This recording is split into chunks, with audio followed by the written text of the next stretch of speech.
Excavation Profits Podcast by Excavation Marketing Pros. Interviews with successful excavation and septic business owners, revealing how they market and grow their business in today's economy. Hear directly from the most successful leaders in your business and discover what they're doing to keep their phone ringing, equipment running, and businesses booming. Now your host, Scott Andreessen. All righty. Well, hello, everyone. My name is Scott with the Excavation Profits Podcast, and today I have a very special expert interview with John Seaman of JC Property Professionals and Dirt to Dollars Coaching. How are you, John? I'm great, man. How are you? I'm doing very well. Thanks for asking. So I've been seeing you on Facebook. I've been seeing you on YouTube. I thought, This is going to be good. I have got to get this guy on the Excavation Profits Podcast and hear his story. You're doing some really cool stuff out there. Yeah. YouTube channel looks amazing, by the way.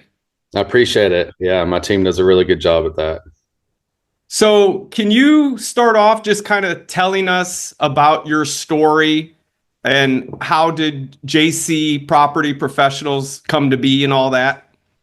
Yeah. So, I don't know how far back you want me to go, but essentially, when I was younger in school, I raced dirt bikes and, had expensive hobbies. And, me and my pops would just do some side jobs to earn some extra money to go racing on the weekends. And, that over time became more and more and more. And I thought racing is what I wanted to pursue. So I went off to college and, raced through college and stuff. And then got a great job traveling, installing energy management and illumination control and stuff. And went as far as I really could in that business and, decided I wanted to do my own thing. So, having the background of having some customers that me and my pops had worked for in the past, doing small odd jobs and stuff like that, I thought it'd be easiest just to come on back home to North Carolina and start my business and, doing construction, continue just doing the odd job stuff,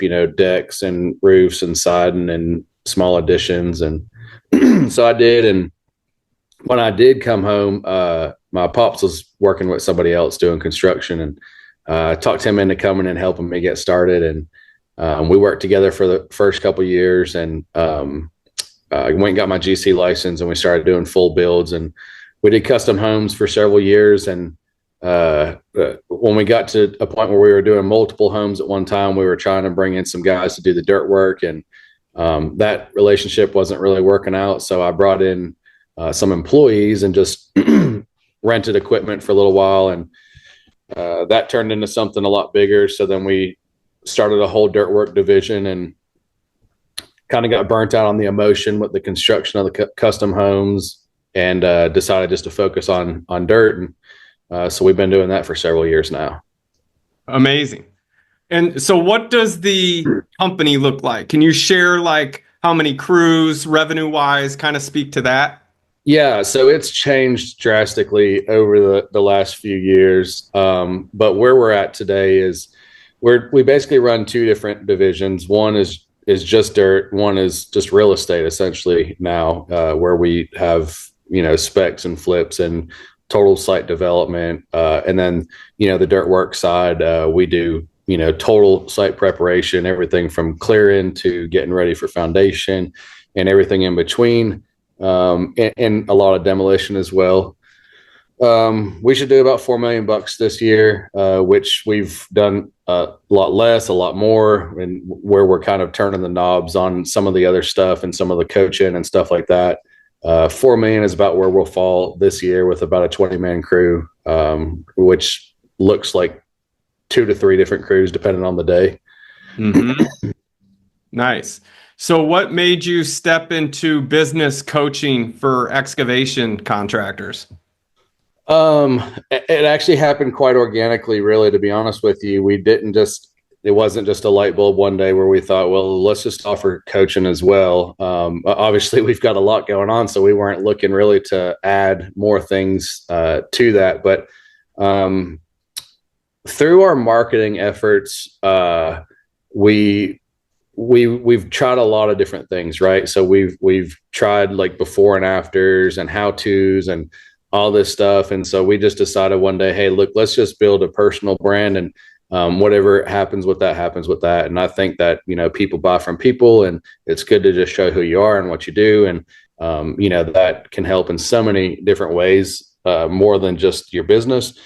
And so that's what we were doing, is just kind of, going out and recording what we did every day, just showing the reality of the dirt work world and showing all the ins and outs of it. And we were just inundated with so many questions from folks of, hey, how do you do this? And how do you do that? And what we were kind of trying to capitalize on that by just utilizing those questions to make more videos to, for more reach, more engagement.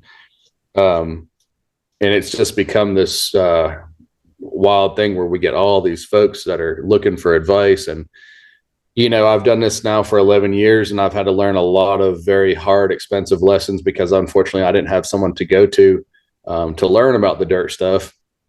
My dad, when we first started doing the construction stuff, he's an amazing craftsman. He's really, really great at what he does as far as building, but didn't ever know anything about the business side of things, right? Because there's a lot of folks who are just amazing at the service that they do, but then owning a business and knowing all the stuff about the business is completely separate. So that's what we've, obviously I recognize that myself, and we're recognizing it more and more and more by these guys, bringing us these questions of it's typically not, hey, how do I do a French drain? It's, hey, how are you billing for this? Or how do we get leads for this? Or what is my overhead? What should it look like? What should my gross profit look like? And so I just decided, hey, we started with just doing like YouTube lives, and welcoming folks to hop on the call and bringing us their questions. And it's just grew and grew and grew from there. So that's how the coaching stuff has come. Can you, looking back, talk about some of those challenges that you faced in the early days of your excavation business?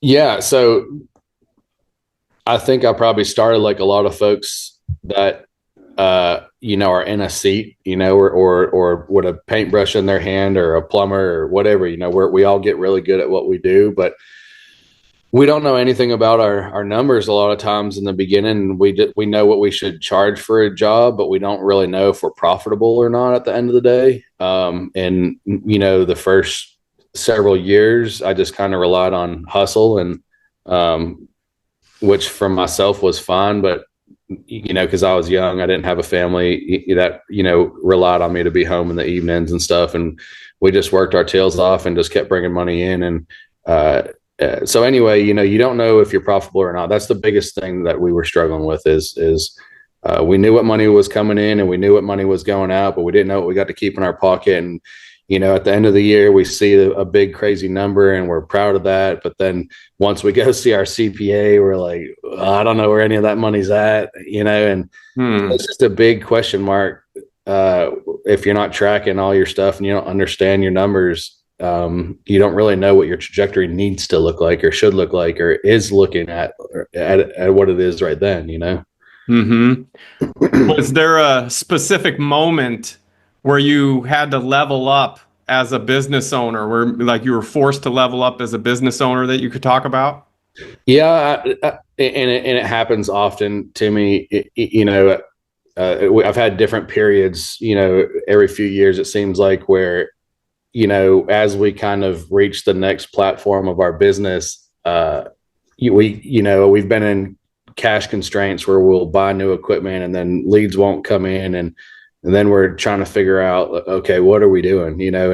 And so, I remember very specifically coming back from an event and coming home and none of the guys were working and a bunch of money had been spent while I was gone. And, I come home to a empty bank account and no money coming in because jobs weren't being completed at the time. So, I just had to sit down and be like, dude, this, there's systems and stuff that will make a business work. And we obviously just don't have them in place. So, we had to really, figure out at that point, like, all right, it's time to stop working in the business and work on the business and get this thing figured out before we continue to, because what happened is while I was gone, where before I was relying on my hustle to go out and bring in income and watch what was going out of the account. I wasn't there to do that, so I had to come home and put all that stuff in place, Sure. What kind of mistakes do you see most excavation contractors make when they're trying to grow? Growing too quickly. That kind of sounds crazy, I think, for a lot of folks who haven't experienced it, but I very, very regularly see what looks like businesses that are just blowing up overnight and then fizzling out just as quick as they blew up. And it's explosive and uncontrollable growth, and it's attractive and appealing and ego driven to do that. But I think a lot of folks don't understand what's on the other side of that uncontrollable growth. So most people would probably assume, folks starting out and not having enough leads and going back out of business. But I think it's quite the opposite. If you don't have the systems and processes and ways of doing your business in place before you just grow crazy like that, then, they say, large ships sink from a lot of small leaks, not one big, huge one. And I think that's what happens with uncontrollable growth. Mm-hmm. Speaking of leads, do you have like a go-to strategy for getting consistent, high-quality excavation leads today? New or cold leads, does it matter? Both. With things you're doing to get the people to raise their hand interested in services. So two different things that we heavily rely on is, if my phone stops ringing, I'm just going to pick the phone up and call past customers. We do a lot of work. We're very diversified in how we do business. We work for the state, municipality, the city, the county. We work for a bunch of general contractors. We work for tons of homeowners. We do residential, we do commercial, and I've designed the business that way so that we don't go through these lulls that a lot of businesses will go through if like you only do commercial or you only do residential. There are times that you're going to be working and you're not going to be working, or you're going to have so much work you don't know how to handle it. And we've kind of just diversified our lead flow so that we got leads coming in so many different directions that things don't normally slow down for us. But if they do, I can pick the phone up and call, a fella here at the city and say, hey, what's in your budget this quarter? What are you guys looking at doing? And do you need anything bid? Or I can call one of our favorite general contractors and say, hey, do you got a new build coming up? Or do you need backfill on one of your jobs? Or call some of our residential customers who maybe we regularly do driveway work for, or drainage, or some farmers that we do ponds for, So number one is just reaching out to some of the folks that we already do business with. Mm-hmm. And another thing that we really, really like, believe it or not, is yard signs. We put tons and tons of yard signs out, and man, we get a lot of leads. That's where most of our cold leads will come from, even over all the lead generation services that we've ever used. That the yard signs have always done really well for us. Awesome. Now, have you tested digital marketing, and what's worked for you or what's bombed? Yeah, we've tried probably everything that you can think of. I've had up to a 6-man marketing team here that's done everything online, and we've done Facebook ads, Google ads, lead generation services. If it's out there, we've probably tried it. And a lot of that stuff, I think that if you're not really good at that one specific thing, it's very hard to dial in on that one thing. So you can't just throw a cast net out and throw a bunch of money out and hope that, with the digital marketing space, that's going to work. I think that, you need to hire someone who's really good at Facebook ads, or you need to hire someone that's really good at Google ads. I think a lot of us can get in and play with it ourselves, but if you don't know it really well, I don't think that it works really well for you. You really need to find the expert, I think, in that area. Mm-hmm.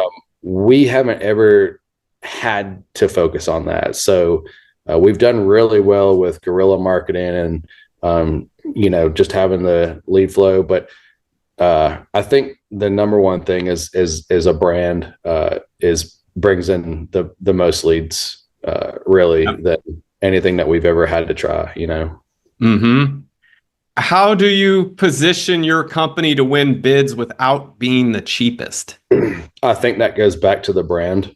That's been the number one most important thing to me from day one is, we're only as good as who we are and what we do and what we say and follow through with. And so, we've tried to build the business off of doing great quality work and getting a review for that. And with that coupled with the branding, just showing who we are and how we present ourselves and how the trucks look and how the equipment looks and how the job sites are left every single day. We rely very heavily on that, most folks who are calling our phone know us from the community and know the kind of work that we do. So we don't necessarily have to be thrown in the pool of someone who's shopping for a price with, thrown in the pool with other contractors and racing to the bottom. Yeah, I would say so. It shows, like with the branding on your website, the YouTube channel. It's all original photos, no stock photos, all original video, which looks really professionally done. Thank you. So yeah, absolutely. And customers resonate with that. They see the level of attention to detail you put into your own brand, and they feel that they're going to get the same detail on the work that you do for them, I would imagine. Yeah, that's been very, very important. Like we've had folks that have wanted to build us websites in the past, and I've had plenty of arguments of, hey, no, I don't want to use those photos. We have our own photos. Let me send those to you. Or that, as simple as like someone who wants to help us with some promotions and doesn't stick with this correct color of our logo or the correct font. Like that stuff sounds kind of silly to get, crazy about, but again, it's attention to detail, right? Like I've said for years at a different point in that story of where we started when we owned a tree business at one point as well. And one of the things that I harped on the guys on the tree business all the time was there's so many guys who can come and remove this tree and take all the debris and the tree's gone. That's what the customer's paying for. But the difference with us and what their service that they're providing is we want it to look like we came in and just erased the tree and was never there. Like we don't want any, you can't even tell that we were on the site. There's no debris. There's no sawdust. All you should be able to see is a tree stump. And if we grinded that stump, then all you should see is dirt, and so it's the details in every single thing that you do that is going to make a customer talk about you or leave the good review or whatever, Sure. What's been your approach to building a reliable crew in such a labor short industry right now? That's a great question. And actually that's probably one of the number one things that we get asked in the coaching platform is, of course everyone's got questions about lead flow, but on the other side of that is, hey, I do have the leads coming in now. How do I go perform all this work, right? Because it is extremely difficult to find great quality help, especially in the service industry where everything we do requires lots of talent and skill, So again, not to just keep beating a dead horse, but what we are really relying on now is the brand. We don't have a single person working with us other than marketing and office that have come here locally. They've all seen us online and have moved from another state and come here and worked here. And it's because, what we show online,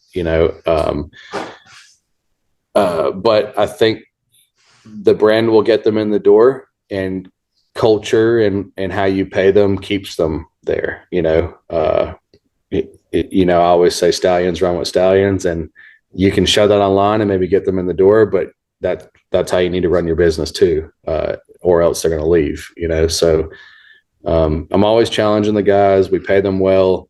The good thing about the brand is we are able to show our culture. So typically, folks who are calling us to come to work for us, they already kind of align with who we are and what we do and what we show, so it's not like just bringing someone in cold, Yeah, I think that's super powerful how you mentioned people will actually move from out of town to come work with you. And a lot of excavation business owners, they're looking so local in their little county, but you're right. You build that brand, the people will come because they want to come work with the best. Yeah, in 23 we spent a ton of time and money with binoculars on, right? Like just looking with the blinders of just looking in our little pool of people to pull from, and we were finding that we were starting to look at the same people multiple times, and there's 3 or 4 guys in the county here that hold the majority of operators, and the cool thing is if we all know one another and we just pick the phone up and say, hey, have you ever worked with this guy? You can kind of figure out very quickly, like what that pool of talent in your area looks like. And if that's all you're looking at, then that's what you're limited to. It's really hard to outgrow the competition if you guys are all using the same people as well, so if you look a little bit broader and you can bring in people from other areas, then now you have room to grow, So how do you hold your team accountable for high standards in the field? At first, obviously that was difficult when it was like I was the standard setter and relied on everybody to follow me.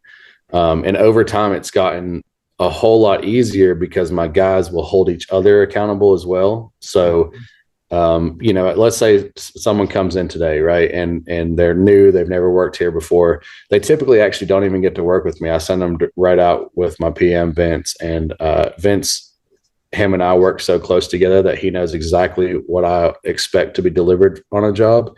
And Vince is also going to hold that next person accountable. If Vince wasn't there, the other operators or the other laborers on the job are going to hold that person accountable. They're not going to allow them to do, work that's not satisfiable to us, even if the customer's satisfied with. There's a lot of times that we've had in the past where the operator or foreman will walk through a job and the customer's happy, and I'll swing by before we pick up equipment, and I'm like, I see something I don't like, and they say, well, the customer's happy with it, and I'm, it's a weird situation, right? Because I'm not happy, but the customer's happy. At the end of the day, it's our standard that we're setting. It's the customer may be happy, but the job may not be correct. They're not the expert. We are the expert. So we have to deliver that expert service, but the answer really now is, the guys hold each other accountable really, really well. Can you touch a little bit upon, like, do you use SOPs or checklists for some of the stuff you do? Oh, yeah. Yeah. Sorry. So we do use checklists for lots and lots of stuff. From the minute the guys come in and are leaving with trucks that have tools on them, they have to check the truck off to make sure that all the stuff is on the truck. The equipment gets checked. And then the job site compaction gets checked, drainage gets checked, all that stuff but that's also going back to like, this is what we expect of just being done correctly, right? So there is correct, and then there's good, and there's great. So the job has to work. I expect that from everybody. Good is what the job will look like. Great is a combination of the two of those. And so you can't work here if you can only do one of the two. You got to be able to do, the job has to work properly and it has to look good. So when you coach contractors, what's the first thing you typically fix or improve in their business?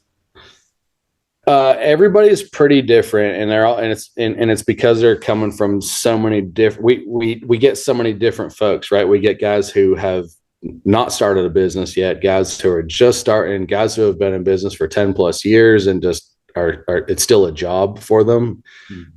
So, the guy who's been in business for a long time, he's typically got a number problem. The guy who's not started yet, it's really just a fear of how do I get everything in order before I'm going to start. And that's typically actually not even the guy who is really good at service. It's typically someone who's maybe more business oriented. So they have a lot of questions about business. The dude who just started is typically the guy who's, really good at the service, but doesn't know business yet. So, those three kind of avatars have different problems that we jump right into. The business guy, the dude who hasn't started yet, it's usually systems and procedures and stuff that they kind of want to get in place before they even start, which is tremendous that they can think that far ahead before starting. But then they have to learn the service side of stuff too. The dude who's just starting out, he always wants to know about leads and help.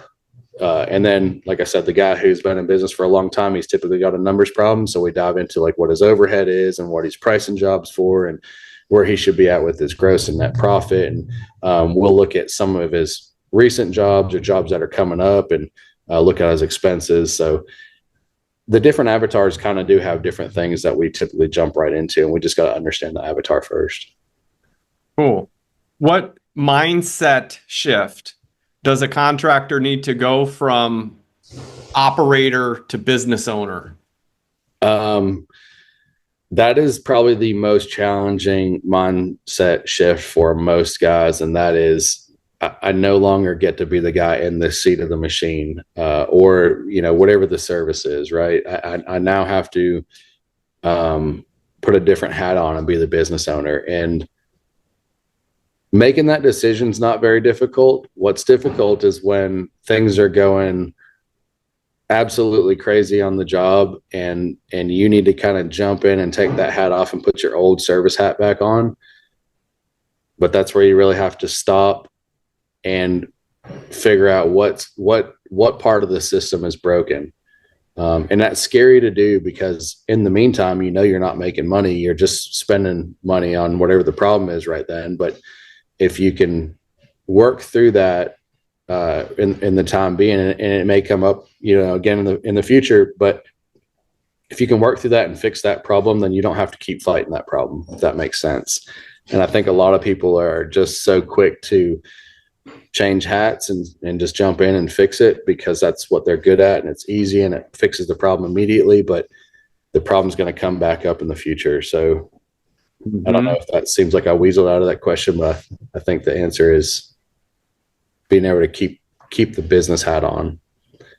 How do you get your clients to balance the work in the field versus the work that needs to be done at the desk?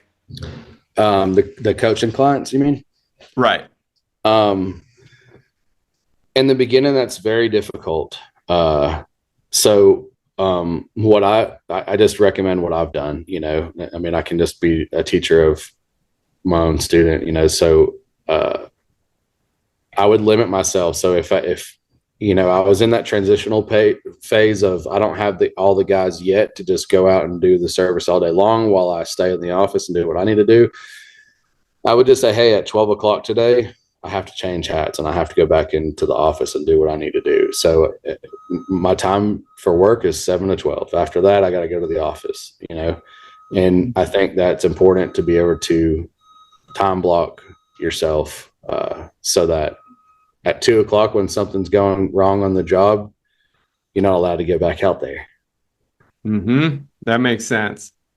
Let's talk about financial growth and scaling. What systems or processes helped you scale profitably without all the chaos? I think number one, the first thing is understanding what your overhead is correctly. In the coaching courses, a lot of folks that come in there they think they understand their overhead, but they don't. And I've got a spreadsheet built out that I supply for them and say, hey, put all your stuff that you think overhead is in this spreadsheet and let's look at it together. And,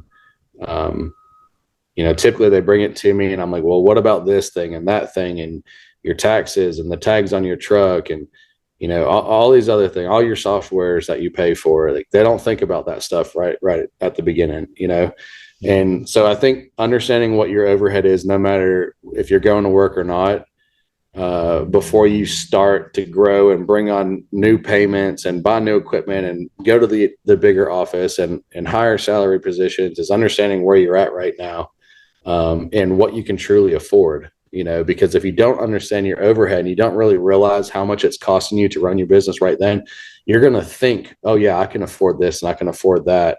And what happens is that uncontrollable growth that I talked about. You might have $20,000 a month in overhead, and you think you've got 15 or 10, and now you've just bought another $5,000 a month piece of equipment, and you're adding that to it, and it gets to a point where you can't outrun it.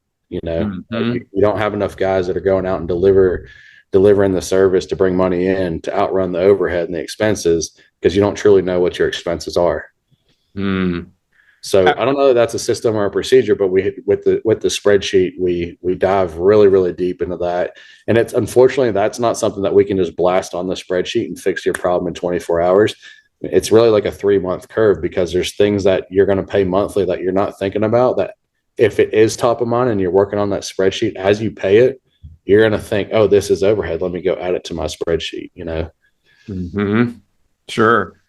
At what point should a contractor stop doing everything and start delegating? That's a good question.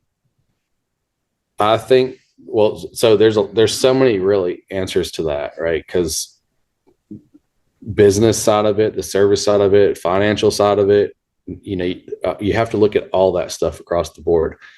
So I think strategically, your field needs to be running by itself, right? You need to have guys in the field that are going out and providing the service, and it runs by itself. And you're just back at the office, and those guys are bringing stuff back to the office for billables and expenses and stuff like that. And then once you really hone the office in, then you can kind of step back a little bit further, look at all your numbers there as you're bringing folks in to help with the two different departments.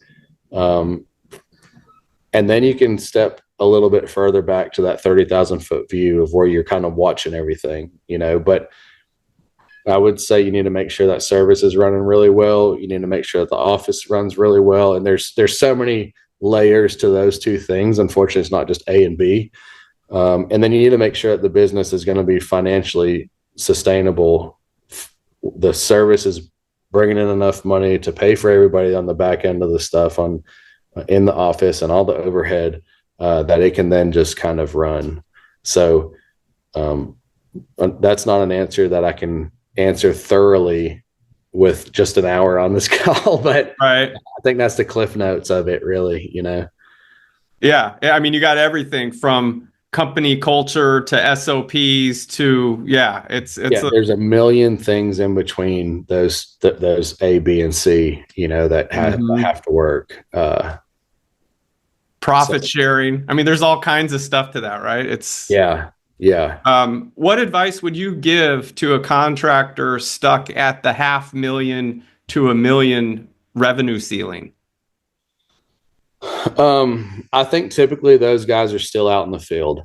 They're still very much in the field. And that's kind of where I said with A, is making sure that the service side is running efficiently before you step out. Typically the guys that are just under $1 million, they're still working on A, right? They're still going out and they're providing the service. And that's where things can actually be very simple, of just building a crew and setting a standard and having the culture to say, hey, this is the work that we deliver. This is how we deliver it. This is how we go from A to B on this job every single time, no matter what variables come up. But I think that the number one most important thing is having a solid crew with SOPs and systems that you can start stepping out from the day to day, and just, going back to the office or going to sell work and doing stuff from 8 to 5 back in the office that you're normally doing after 5 o'clock, like going and selling work or coming back and putting things in the computer or billing customers or going and chasing down checks. A lot of those guys are still doing that stuff late in the evening when really they need to be doing it during the day if the service crew is doing what they need to do out in the field. Mm-hmm. So what is your long-term vision for JC Property Professionals? Well, it changes. 2 years ago, we kind of made a big pivot, and that's why we've, our gross will come down, and the guys that we have come down is because we're pivoting a little bit and we're ramping up the development side, and we're about to start a 32 home development with the other vertical of this business. But now I've got some great guys coming in, and a big opportunity with the excavation business here. So, and it runs pretty sufficient now. So I've got 2 boys. I've got twin boys that are 6 years old, and so I'd like to build the business where it's pretty self-sustainable. And at that point, I can either turn it over to the boys or sell it, or build a self-sufficient business. Mm-hmm. That'll obviously be several years down the road, but yeah. What kind of legacy do you want to leave in the industry, both as a contractor and a coach? Again, that's an answer that I could really talk about for a very long time, but just to hit the cliff notes of that, number one, with the business is, we want to provide a very different service than what a lot of folks typically receive. And on the coaching side of that, to add to that, the blue collar industry has a certain stigma around it, and we really want to change that. And that's why we're so passionate about the coaching stuff. Is there's a lot of guys, man, that are amazing dudes and want to provide for their families, and they go out and they bust their butt all day, every freaking day, and can't seem to get ahead. And it's just because of a few small little tweaks that they need to make in their business. And they can be very, very, very profitable, and not have to kill themselves every day and provide for their family. And we don't know everything, but I've learned a lot in the last 11 years. And, I want to help guys get that knowledge a little bit faster than I did. So, the answer for the legacy would just be changing the stigma of the blue collar industry. Mm-hmm. What's one piece of equipment you swear by? In the excavation world? Yeah. Well, a lot of folks that come to me in the coaching program that have either just started or about to start, their first question is what piece of equipment do you recommend we start out with? And that's a mini excavator. A lot of folks want to buy a skid steer to start, but because a skid steer is super easy to run, right? Like if you can play a video game, you can move dirt with a skid steer. But the mini excavator is really a Swiss Army knife, man. There's so many things that you can do with it, and you're not just limited to one type of job that you can do. You can do so many different types of jobs. So our advice for anyone starting out is your first machine should be a mini excavator, because there's so many different things you can do. Mm-hmm. Sure. How about a favorite business book that every excavation pro should read? That's a tricky one too, man, because it depends on where you're at in business of what I would recommend. But if you're looking to kind of make that shift, I would say the E-Myth by Michael Gerber is, of trying to make that shift, right, of working in the business to working on the business. But I also want to plug Jocko Willink, extreme ownership, man. There's a lot in this industry that, there's a lot of finger pointing because of ego. And at the end of the day, man, if we're the guy wearing the hat of being the business owner, it's all on our shoulders. And so we need to own that. Whatever's going wrong in your business, it can probably be traced back to yourself. Mm-hmm. If you could go back and give your 25-year-old self one piece of advice, what would that be? Man, I would say those first 7 to 8 years where we just hustled and hustled and hustled. there was so much waste back then, and there was just so much that we carried on our shoulders and worked ourselves to death, that if we would have just freaking stopped and slowed down a little bit and figured out our numbers before just going out and fighting fire every single day, that, man, we'd be so much further ahead. So not to have that uncontrollable growth and really know what your numbers are as you grow is the most important thing that I could have told myself for sure. Mm-hmm. So I want to share how people can get a hold of you. Again, John Seaman, jcpropertyprofessionals.com is your website for excavation and site prep. The YouTube channel for your business is youtube.com/@jcpropertyprofessionals. And then your coaching business is the website dirttodollarscoaching.com. And that also has a phenomenal YouTube channel. You can go to youtube.com/@official John Seaman, spelled SEAMAN. So anything else, John? Any other words of wisdom or anything else you'd like to share? No, that's it, man. I mean, I think we hit the cliff notes of a lot of stuff, and unfortunately, we can't share all the information that either of us have in an hour's time. So, I just say if folks wanted more of that information, we post a ton of it on the official John Seaman YouTube page. That's like our main focus, where we just blast everything, so that no matter where you're at in business, you can probably go there and find some advice or some entertainment or whatever, and then. You can find me everywhere else online at official John Seaman if you guys want to reach out directly to me. Awesome. Well, John, thank you so much for being a guest on the podcast. This was truly enlightening and a lot of fun. Thank you so much. Yeah, thanks for having me. And everyone who's tuning into this, listening, hope you enjoyed it. Thanks for tuning in and have a great rest of your day. Hey there, excavation pros. If you enjoyed today's podcast, make sure to like and subscribe to our podcast and channel. Leave us your feedback and let us know how we did. And hey, if you're interested in taking your excavation or septic business to the next level online, make sure you visit excavationmarketingpros.com today and take advantage of our free resources and mastermind group for excavation and septic industry professionals.